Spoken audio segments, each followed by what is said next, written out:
Hi everyone, welcome back to YP2G Neville's Corner. Today we have one of my favorites, Mr. Kamran Rizvi, who's the founding director of School of Leadership in Pakistan.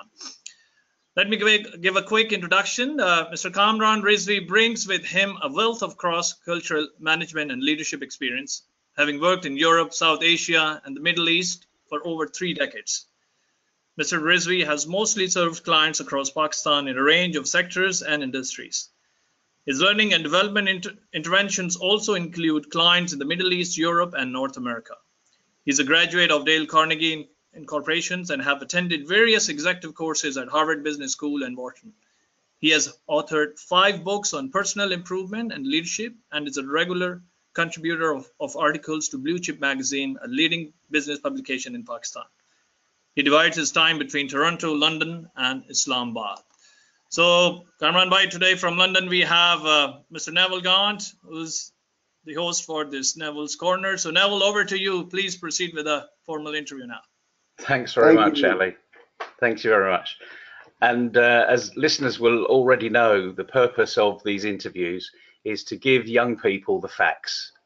No myth, no fantasy, but the facts from respected individuals who are maybe published authors in their own right, and certainly I'm delighted to have Kamran Rizvi in the hot seat today. Just a small note about how Kamran and I met. We shared the same speaking platform late last year, and then hosted quite an interesting Q&A session where the audience got a little bit of a surprise when we actually walked into the audience and interviewed people and got their thoughts and got their ideas. So haven't done that before. It was really interesting, and I think everyone got a lot out of the day. So hopefully you're going to get an awful lot out of Kamran's experience. So thank you for joining us, Kamran. Let's get straight into the nitty-gritty about your experience, not just of Pakistan, as you're a sort of a global traveller these days, but what do you see as the biggest problem that businesses face today? I feel that the need for speed has become very critical in terms of responsiveness to customers. And technology as an enabler has taken on a hugely important dimension, whereby mass customization has become a reality to a great extent. And what is happening as a result is that with technology shifting in the rate at which it is, the mindsets are not quite moving at that pace. A lot of people are still stuck in a mindset which was more 90s and the early 2000s, whereas the capability, technological capability is way, way ahead, and a few people. So when you were speaking of gaps, Neville, I think the knowledge gap and the technology gap is also very much evident. In Pakistan, for example, there are areas which are literally up to speed with the global trends. When we look at Alibaba and we look at Uber, other phenomena of that nature.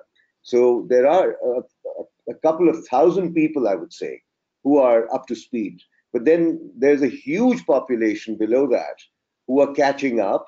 And then there is a humongous number, I think, of professionals who I would say about 50 to 60 million who are still in the 80s and the 90s. So you can imagine the gap and the drag. So that's a challenge, I feel. Technology is magnifying it. And as you say, key in that challenge is physically just changing your mindset, just getting on with it, really.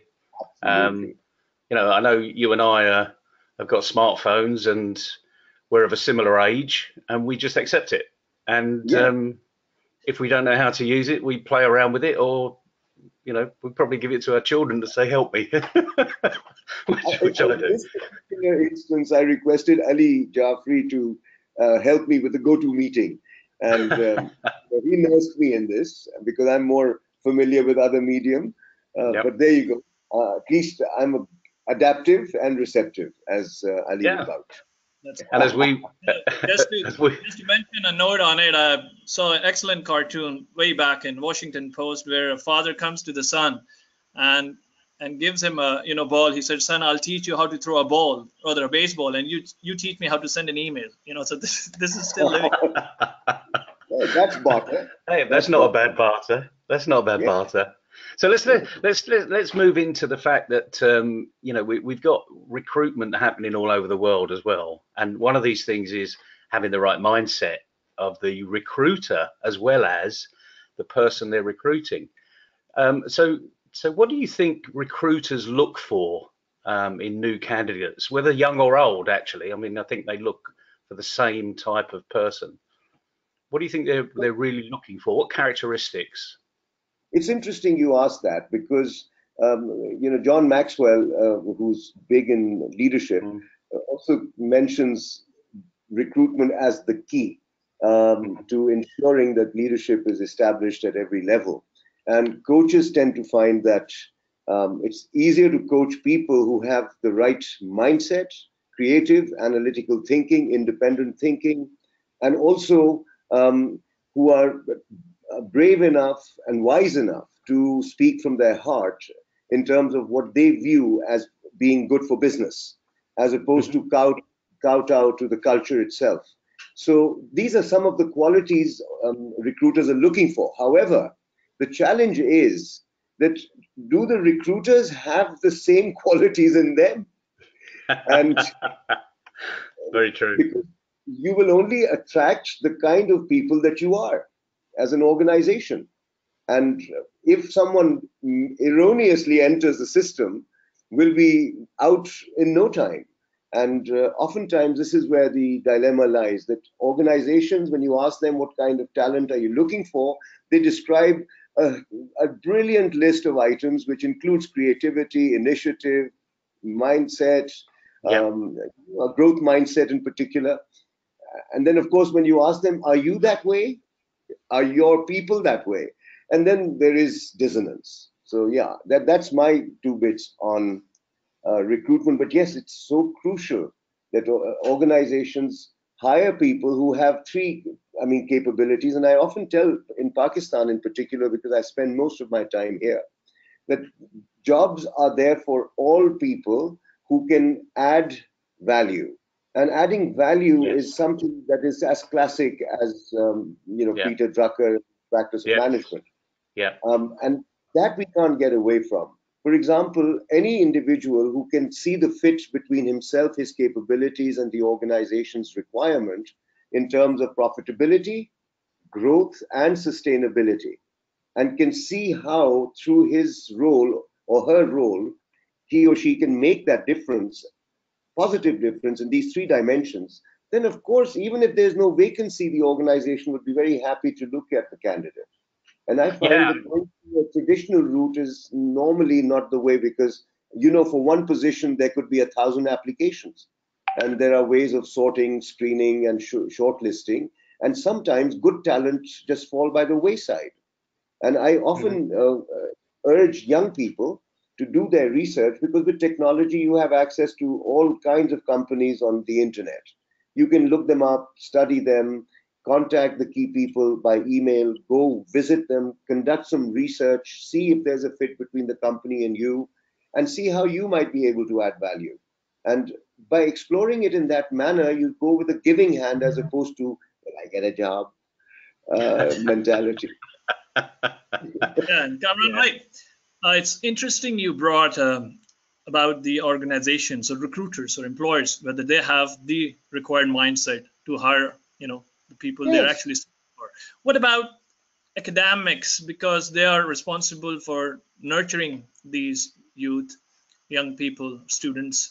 It's interesting. I was with a gentleman the other day who shared an experience that he has been going to one of the government universities. I don't want to take a name, but one of the largest universities in Pakistan, which has a huge infrastructure for IT and technology. And his father was a professor who unfortunately died, and he's been going to the university to take the pension. And he said, when I go to the pension, despite the university having a huge infrastructure on IT, the pension still gets registered in a manual book, and the person has a pencil who marks it and cross when delivers the check. And there's no systems in place. And these are the universities responsible to depart the knowledge and technology and knowledge-based information to the kids? There is a big disconnect, not only in the academia in Pakistan, but also in the public sector. I was recently invited by the Senate committee to give advice to the Federal Public Service Commission in terms of their recruitment, and also, of course, their career progression through the grades, and how are they able to provide more and better service to the public itself. So I said I'm not qualified because I don't know much about public service, and the Act of Parliament going back to 1972. So I almost declined the invitation because I wasn't qualified. And to my horror or surprise, I got a call saying that this is precisely why we want you on board, because because you know nothing. Yeah, because I know nothing, and I bring a view which is more corporate. And I don't know why there is this dichotomy. So coming back to your question in terms of how, again, within one institution, a university, you could be teaching technology on the one end and administering your stuff manually. I mean, that's a huge disconnect. And I find that this is also very prevalent in the government departments, most of the government departments that you would see. Files are still the very essence of existence in bureaucracy, paper file. And, it's like a security blanket. If you don't have files, what do you do? Where do you write a rule and pass it on? Where do you write the rules? Exactly. So yeah, that is a big disconnect. And to me, it is a huge opportunity. It's a huge opportunity for Neville and people like us and the training and consulting fraternity across the world. I mean, McKinsey and Company is doing a lot of work in the country as well. And I think that it's gold dust for those who want to impart the kind of wisdom that's needed in order to get up to speed in terms of, there's a saying which I really love. It is a sin to be inefficient in a world where there is so much need. And when I talk of the world, here it is. I carry it with me wherever I go. Good for you. There is so much need. People are crying out, and we are caught up in our arguments. We're not, coming up with decisions. We're not using technology in order to reach out to the marginalized and to the people who need the solutions the most. We'll talk about it, but we're very slow at it. And I think it varies from country to country. And I feel that this is something we need to address in terms of ownership. Do we own the problem and the challenge around us? Because we are, after all, living in islands of prosperity, in an ocean of mediocrity and neglect. Yeah. And Kamran bhai, I'm glad you brought up the coaching side and opportunity. And as you know, we have enabled technology on YP2G, which is your passport to grow. It's an e-platform. We're calling it e-learning to e-doing. As you know, Forbes has recently recognized it. It's a global initiative that we have taken and kicked off from Pakistan, which is quite a great opportunity for us. But what is your view in terms of bringing the change, especially in the youth? It's not overnight. It's not just about one training session or a coaching session. It has to go through an engagement process, which we are trying to automate now and to reach the masses. So what are your views on it? My view today is that, number one, youth is very receptive. If people like Neville, yourself, and those who engage well with the youth and come up with cogent examples that are relevant to them and are able to inspire them through their own conduct and history, I feel that they are very receptive. And the reason of that receptivity is because the old paradigms are now shattering, and the smug comfort of the past is no longer there. Because everything in the world, if you notice, is up for grabs. There is chaos, there is uncertainty. We're living in a VUCA world as such. I mean, and as a result, because people are shaken, they want to cling to something that they can hold on to and move forward. And what they are clinging to is not the security of a job, but the security of knowing that if I'm skillful, I'll be deployed meaningfully in any number of situations. So clarity is what is achieving that. And I find youth being very receptive to it. So e-learning as a platform, I think is amazing, because if you look at Udemy, if you look at Coursera, Khan Academy, and now what you have initiated, I mean, it has a huge uptake. People are accessing technology today to learn. I do that all the time. I Yeah. find YouTube was an entertainment channel once upon a time, but today it's a hugely important Education. learning Yeah. tool, education as well. And it's about making those choices. And this is where I feel youth need to have clear values for themselves.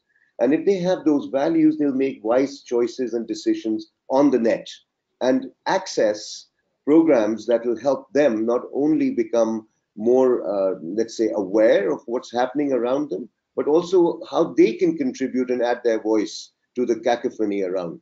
And I feel that today, there's no excuse. I mean, homeschooling is a concept, Neville, you know that, Yep. which is now Yep. catching on even more strength.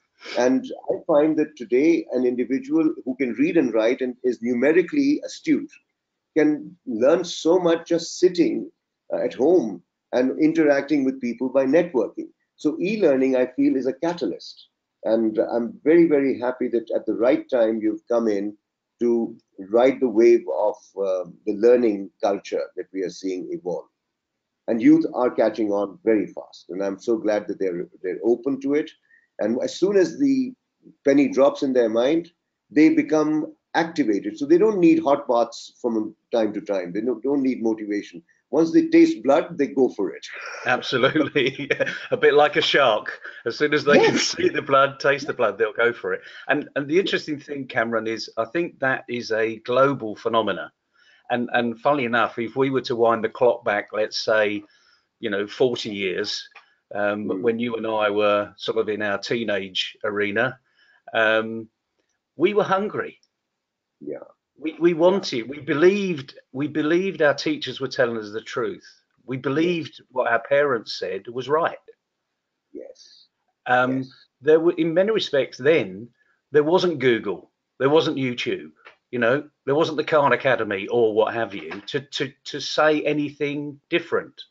Mm. And what I find interesting from a UK, perhaps Western world, European perspective, is that we've had this product, and I'll call it a product because it is a product, called STEM: science, Okay. technology, engineering, and maths. Mm. When I became a school governor, I would say, what about arts? Why can't we Mm. turn STEM to STEAM and make Wow. it far more valuable? Because the arts and humanities are just ignored in STEM. Yes. And yet, Yes. to round an individual, you need to have an appreciation of the environment. You need to have an appreciation of any form of art, whether that's from the dramatic arena or to portraits on a wall, or to have a view on what lamp you like or Yes. vase you like. These things exist. So and I struggled to get STEM to STEAM, but I'm pleased that after best part of nearly 16 years, all of a sudden schools and universities in the UK are talking about STEAM. But Wow. So the has it been interesting thing adopted? is, Has it been it, adopted? it's been adopted by the progressive education Mm. groups. Mm.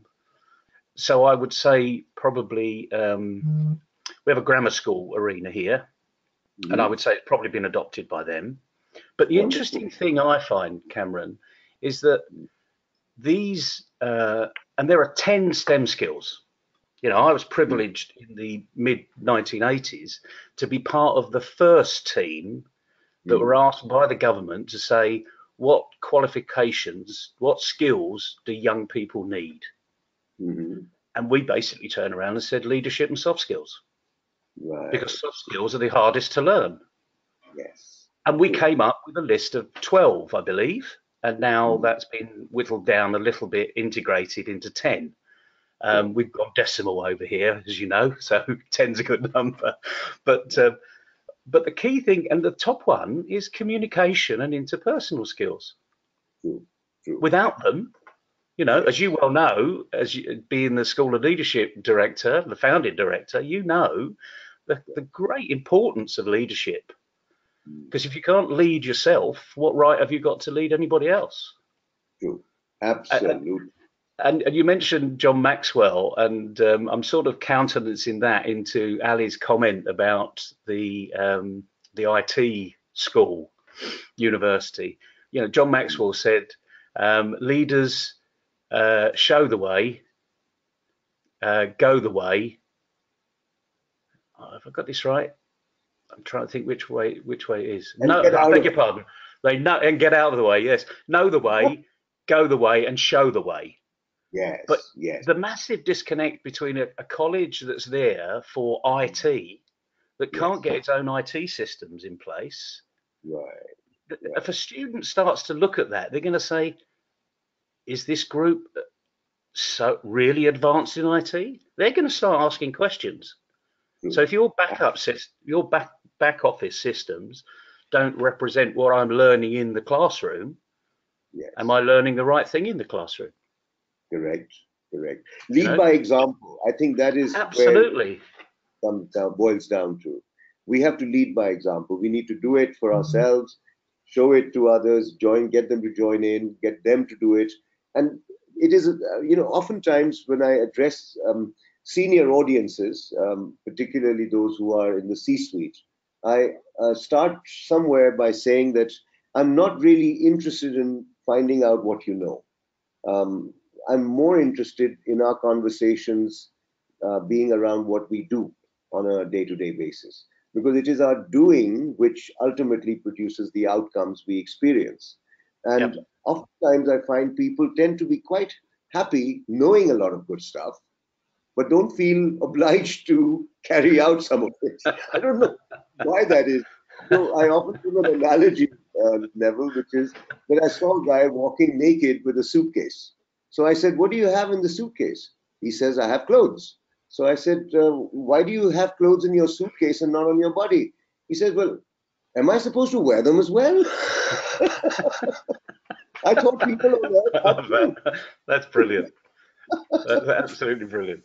That visual. Yeah, no, it's a terrible vision. I know. So, Kamran, how, in your view, based on your experience, from School of Leadership and starting from KZR to Neville, and you've been all across the globe, and especially coming back to Pakistan, and particularly the youth. So, when will they wear the dresses to have the right mindset? Oh, by the way, they are. They are, because the first Young Leaders Conference we conducted, that was the initiation of School of Leadership itself back in 2002. So we had 170 participants then, and in the age group of 18 to 24. That's the age range we have for the Young Leaders Conference. It's an annual event, and it's a kind of a recruitment drive for talent. And we expose them to the corporate, the social development, the economic perspective, the cultural, the religious, the political, so that at the end of the 6 days, the kids who are participating in that become aware of their place in this world of opportunity. And they are able to see the strengths and weaknesses, opportunities and threats, and are able to then start thinking in terms of what direction they want to take in life, as opposed to being very myopic in the sense of what their parents have told them. So what we have found ever since, in these 17 years, we have about 5,000 alumni scattered across the country in all the provinces, districts that you can imagine, including places like North Waziristan, Dadu, Nawab Shah, and places like that. What we have found is that 200 plus youth organizations have been sprouted ever since. And they, in turn, are doing a lot of amazing social action projects on ground. And of course, some of them have even become tech entrepreneurs in this society. And what I'm finding is it's not because we told them to. It is something that was triggered from the own desire, their vision.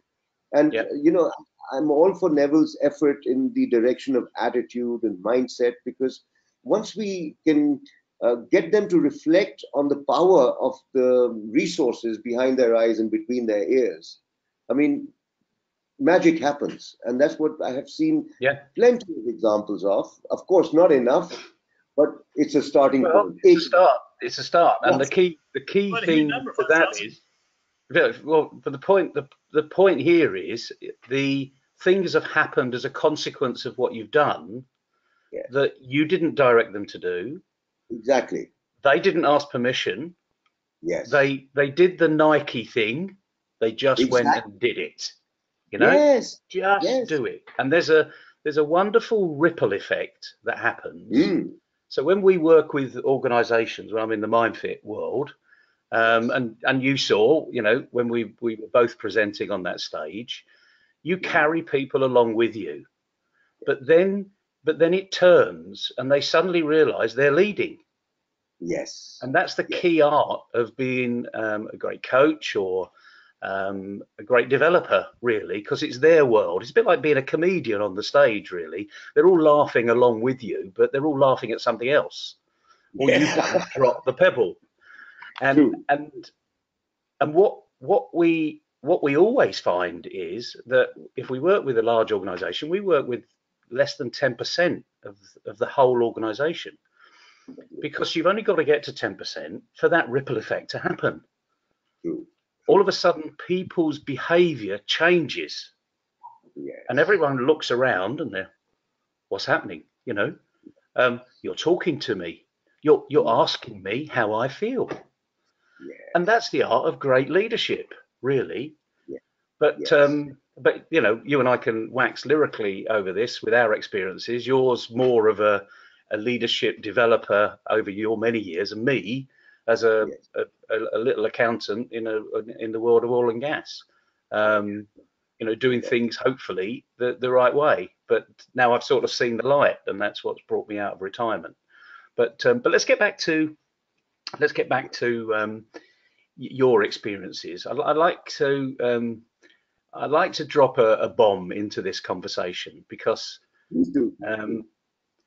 I know that when people refer to you and to me, they call us trainers. Yes. I dislike the word train, really, because I'm well known for saying we train animals, we educate people. Yes. So I believe we're educators, but why is it in the world of HR that they seem to be holding on to this word called training, when what we're doing is nothing of the sort? We're not really giving people knowledge in leadership, we're just opening their mind. So why do they lock on to this word? Are they afraid to lose it? Are they worried that the accountants actually can't change the accounting system, so they can't put it down as training anymore?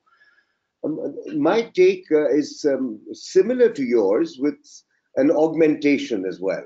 And the augmentation is that some aspects are very common between humans and animals.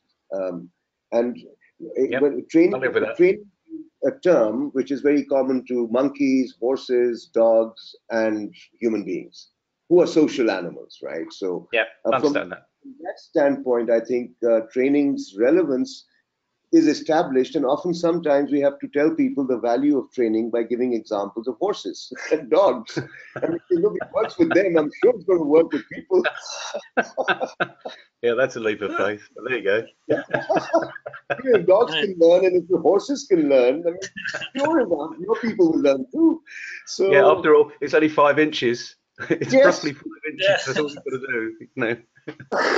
So that's my take on training, and I think it addresses current needs. So, for example, even cooks, domestic staff in homes, for instance, are not trained to deliver a service level which the employers would demand. And they will often complain that they don't deliver, but they don't look at the fact that they've never been trained. So the skill part, which is the practice part and the how-to part, I feel is important, at least at a functional level and at an entry level. So training, yes, it has this unfortunate connection with the animal kingdom, but it's the same as motivation. I mean, you motivate a horse, you motivate a dog, you motivate a monkey to perform, and likewise, you motivate human beings. And being decent, I think, is what motivation is about. I mean, the two-factor theory, for instance. I mean, give the right environment, acknowledge, pat the person on the back, and be fair to him. You pay peanuts, you get monkeys, that kind of stuff. So motivation, no, I agree. again, very common between the social animals and the non-social animals. But when it comes to the human part, the development, the word development, I think, comes in. Because we're looking at future needs and we are developing on a collective basis towards that capacity that would be required. I mean, so the training and development, I feel, are in a sense important in a way that, yes, potty training is important, writing a report and correct English is important, how to run the Excel sheet. I mean, I'm sure right now I was trained to go to meetings. So training is that functional stuff that you've got to do every day. No, so I won't object. I won't object to it. Although I would say that the human dimension would be more development because that's where we go to. And the in the motivational arena, I would say that you cannot inspire a horse, but you can inspire a human being. Yep. And inspiration is the key. Yep. You know, so there are ordinary stuff. Or training is ordinary. Development is inspiring. Yeah. So that's how I see it. No, I totally agree with you. I think, and the other thing is, I say training is a word in the dictionary. Yeah. So what? Yeah. You know, it's the interpretation of what you're doing, not the word. Yes. But I still find that HR are locked into this word of training. You know, what are you going to do at 9 o'clock? What are you going to do at 9:10? I mean, very mechanical, very mechanical. Incredibly, one-dimensional. And I feel that one needs to redefine training or find a new language, which is learning. Learning is something humans do, whereas training is something that's very common to everything else. So the thought that came to mind from your question, and I think this is an important paradigm across the world, which is in the corporate world in particular, why do we hire people? And if you ask this question, you will often get the answer, hey, for people, we are hiring the individual to perform a task or a set of tasks. And I find that that paradigm is still prevalent. And hence, organizations are not growing as they could. The paradigm that I've come across 10 years ago, which I found very useful, and I preach it and I teach it, and I would love the kids who are watching this program in particular to keep this in mind, that we hire people to grow them through tasks. Now, that attitude in an employer will attract the youth that want to grow, want to learn, want to be challenged, and want to be developed. Now, those who don't want to learn, develop, and grow should not be hired. And I don't think anyone listening who's not interested in growing himself or herself into being more than what he or she is, if he is not wanting to excel or she is not wishing to reach to greater heights, then I think the individual ought not to be looking for opportunities of the kind that are out there. Yeah, they need to go back to basics and really understand what a can-do attitude's all about. And that comes back to, you know, the old Nike saying, just do it. The key thing is, and this is really why we created YP2G, is that young people are thirsty and hungry for something. The problem is, if you go on to, you Google attitude, you'll get 70 million hits. Wow. Which one, and that's in a nanosecond.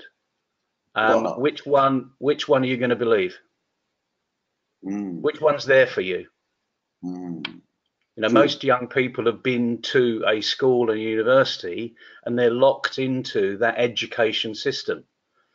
If they, you know, the old adage goes, if I like my teacher, I'll like the subject. Wow. And there's research, massive research being done about that. And even when you first start school, your very, very, very first day at school, the key element of any teacher is to make sure you go home with a friend. Wonderful. And the word friend is so deep absolutely as well. It's massively deep. And the interesting thing is, why is a friend so important? Because people buy from people they know, they trust, and they like. Yes. Absolutely. So there is a bigger picture here, and that was really what drove me when I met Ali. I said, well, I've got this idea to put it online, but I've never found a platform to do MindFit online and all of the other stuff. Yes, yes, because MindFit just looks at attitude, and we call it the brand of me. Because if you don't understand the brand of me, how can you understand the brand of you? Exactly. And I think, Neville, you and I should applaud Ali for having made this possible. The two of us. Absolutely. Yeah. No, I think here to that. Okay, so let's get into a little bit more nitty gritty, because we're coming up to the end of the time. You know, I've got a favourite phrase: tea time tips. You know, it's always nice to have the 3 T's or the 3 C's or something. I always sort of couch stuff around it. So you've given so much of your knowledge, your understanding, and I feel motivated by what you've been saying, as I'm sure a lot of the listeners should feel motivated, because you're imparting the truth. So if we look at 3 tea time tips, what would they be? You may have said them already, and that's absolutely fine. But what 3? You haven't. I've been saving them. I've been saving them. You've been sparring with me. Okay, here comes the uppercut. Oh, I love that. We're peeling the onion. God, that hurt.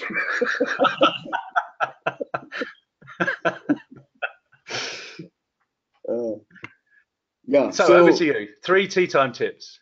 Okay. Now, you may have gathered in my, in my brand me, I'm very philosophic. Yeah. That's why I like you. A lot of people find philosophy to be a drawing room conversation, irrelevant and very cloudy and foggy. Whereas I find that it is the science of thinking. And if we are not thinking beings, I wonder what we are. Because ultimately, I am who I think I am. And based on that, I would share my 3 tips. Number 1 is think eternity.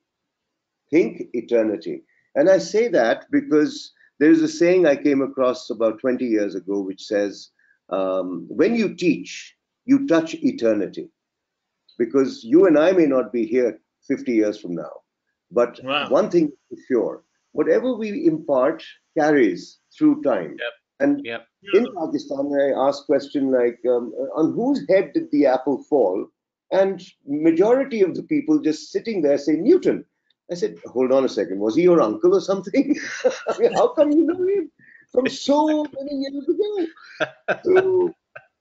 And Socrates, know thyself. I mean, goes back 2,500 years ago, and it carries, and there's so much wisdom out there. So think eternity means simply that you don't end when you die. Your work lives in memories and in application even after you're not there. So, each day is life. Each day is life. We never know when we're going to die anyway. And those who have forgotten death are the ones who are postponing, procrastinating, and not attending to what needs to be done today. And frankly, death is a teacher. If I remember death, I know I must do what I must do today. If I have a dream, I must document that. And I must have faith that even after I die, I will live in memories, because whatever I contributed continues through some other hands. And after all, we are the nerve endings of civilization ever since humanity began, as we know it. Whether we take the origin of the species or the Adam and Eve story, whichever the story is, we are the nerve endings of civilization, and it is upon us to continue the inspiring legacy of our forefathers. So that's think eternity, and not to forget we are thinking just 10 years or 5 years. That's puny stuff. I mean, in Japan, for example, the government has a short term of 50 years, a medium term of 150 years, and long term anything over and above. And there's a Chinese proverb in this regard which says that if you plan for a year, you grow. If you plan for a year, you grow rice. When you plan for decades, you grow trees. And when you plan for centuries, you grow people. And we're talking about growing people. Beautiful. And yeah. the acorns, the analogy you gave at the start, acorns, oak trees. I mean, that is so important. So that's think eternity. The second is the know greatness. KNOW, no greatness. I mean, there is, again, as you said, in this information age, a lot of pressure on people on grades and what grades they should achieve, what GPA did they score, and what are they wearing, and what are they saying, and what are they looking like. And greatness has an externally imposed vision, and often unrealistic. And I discovered that knowing greatness is that the greatness lies in all of us. And my definition that came out of this realization, in order for people to feel good under their skin and comfortable under their skin. Hey, listen, you don't have to go somewhere to be great. You're great already. Recognize it. And the way to be great, in my view, is doing what I want to do, knowing that I could have done anything else in the world. But this is what I choose to do, knowing that I had infinite options. Yep. And very pleased with that, and not trying to compare with others. Living your own script and adding value, being respectful and adapting. Because if we're not diverse and inclusive in our thinking, I feel we're going to fracture the society we are a part of. Yep. And Great. feeling critical. So greatness comes from diversity and inclusion, and knowing that I'm making a contribution of the kind that I want to make. And everyone in any discipline can make a huge contribution. So greatness is not out there, it's within you. So that's the second. Think eternity was the first. Second is know greatness. And the third one, which will be my counterpunch to Neville, if I may be. Neville speaks of facts. And I take facts from two perspectives. I can approach facts from, he talks of facts, but let's delete, okay. Let's come again. Let's talk of reality. Yep. Reality can be approached from a fact lens and also from a perception lens. Yep. So to give an example, it's a fact that we as human beings live on one planet called Earth, which is having a population of about 7 billion, and it's part of the solar system, blah, blah, blah, blah, blah. That's all factual. Now, if you look at it, look at reality from a perceptual lens, then each individual lives in his or her own world. Neville in his, Ali in his, Kamran in his, and those listeners in theirs. And if I don't care to know what world they're in, I cannot communicate, I cannot connect. Very true.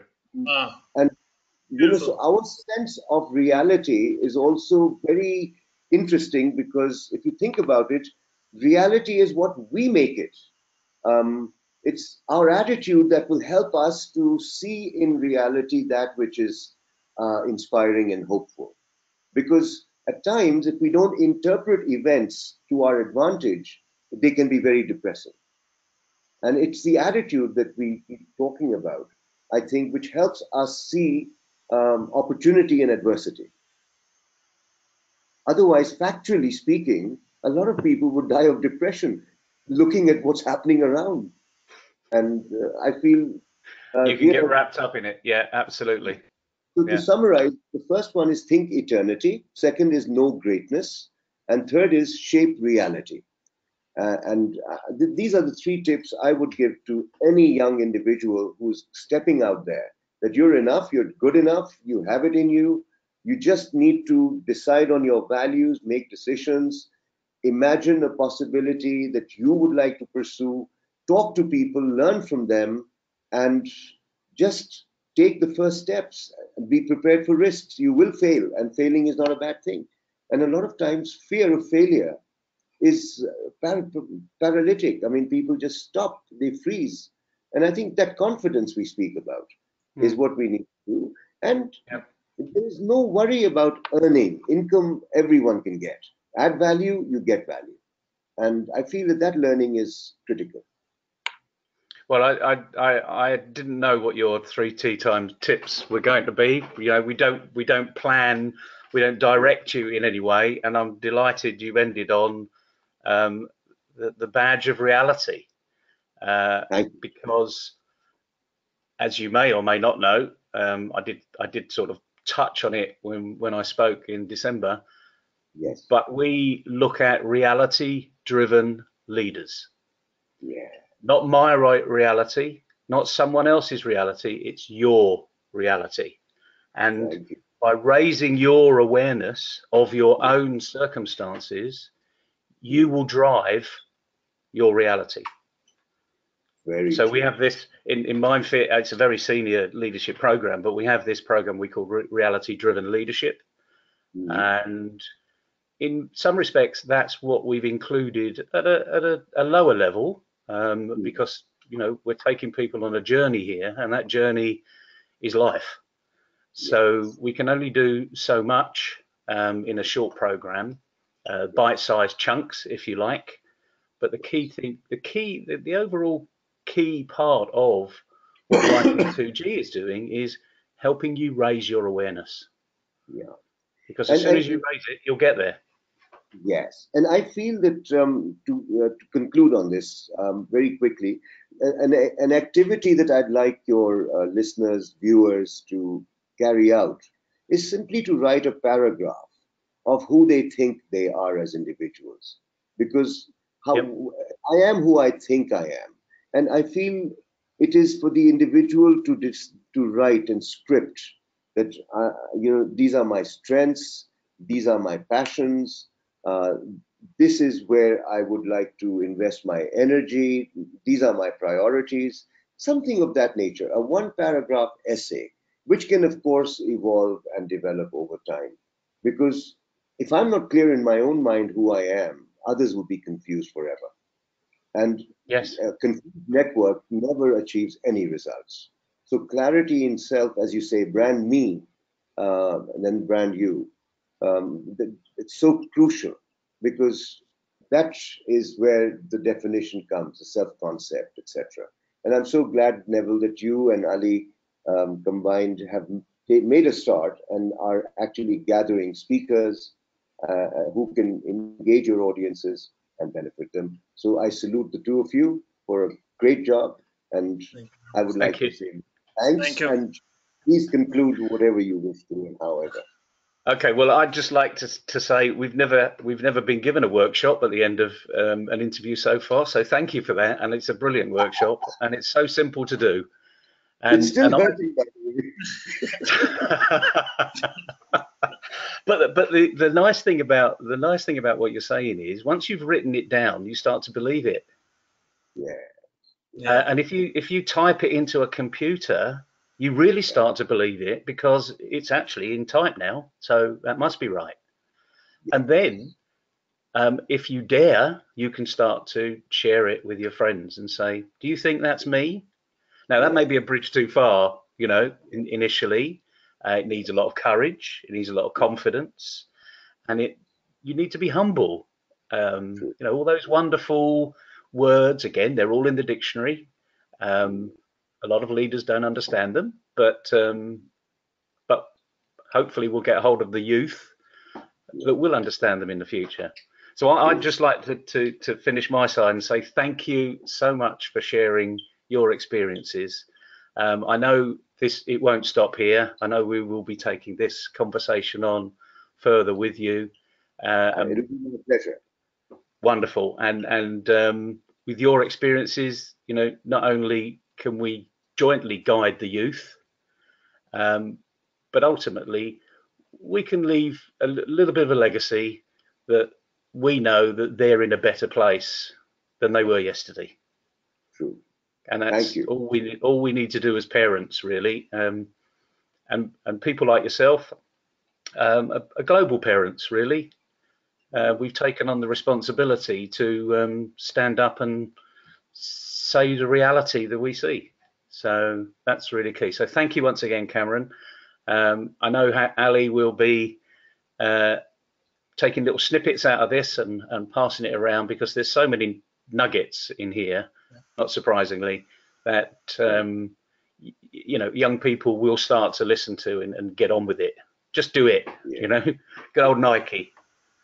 And you have a knack, Neville, I must say that you have a knack of teasing out ideas from people's heads. Now, what that is, I have from you. I really have. Thank you. I just asked a question. As I said, my very first mentor said, Neville, if you want to learn something around here, ask the stupid question, because the only question that you don't ask is stupid. Okay, that's a good one. Yeah, That's a good So one. if I don't know, I'll ask. Brilliant. And if we don't know the answer, I'm sure we can find someone to get it. absolutely. Ali? Well, yep. Thank you very much, gentlemen. I'm speechless. I know I have a job to do to render it and slice out the snippets, and I just wondering from where I should cut, and I did. Because this is absolutely, quite a learning. Ali, stop wondering and start doing, as Neville said. Yeah, I mean, it's very, very, very inspiring, Kamran, I must say, and Neville, obviously, always. Eternity, think greatness, and shape reality. I mean, this is all I can say. I mean, Brilliant. Thank you. And well, I mean, thanks to you, I've got to start with the next chapter for my books. So my next book will have these 3 chapters. Okay. So Put them in. Put them in. You heard it here first. That's it. Thank you very much, gentlemen. Once again, Kamran, especially for your time and for appearing on this session with us. We are recording it, so please, we will be sharing the link with you. And thank you very much, Neville, once again, for always be there on Neville's Corner. It's your show. So with that note, I would like to end and conclude. So thank you very much. You all have a good day. And everybody who's watching and listening at the recorded version, you all have a good day, good afternoon, good evening, wherever you have logged in from. Take care. Bye-bye. Thank you.